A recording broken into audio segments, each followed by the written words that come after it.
To categorize transactions in Pocketguard, start by logging into your account and navigating to the Transactions page.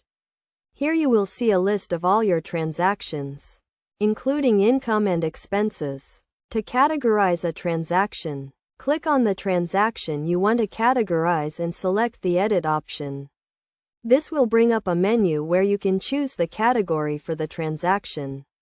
Pocketguard has preset categories such as food, transportation, and entertainment, but you can also create your own custom categories.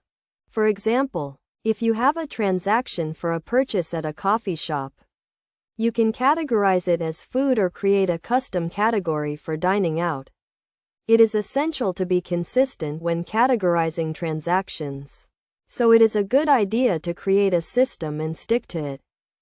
Another key concept to understand is that Pocketguard allows you to split transactions into multiple categories. For instance, if you have a transaction for a purchase at a store that sells both groceries and household items, you can split the transaction into two categories, one for groceries and one for household items.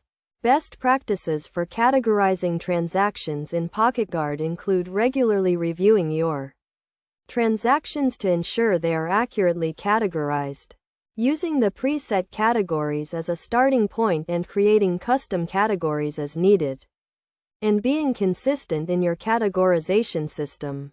By following these steps and tips, you can effectively categorize your transactions in Pocketguard and get a clearer picture of your spending habits. This will help you to create a budget and make informed financial decisions.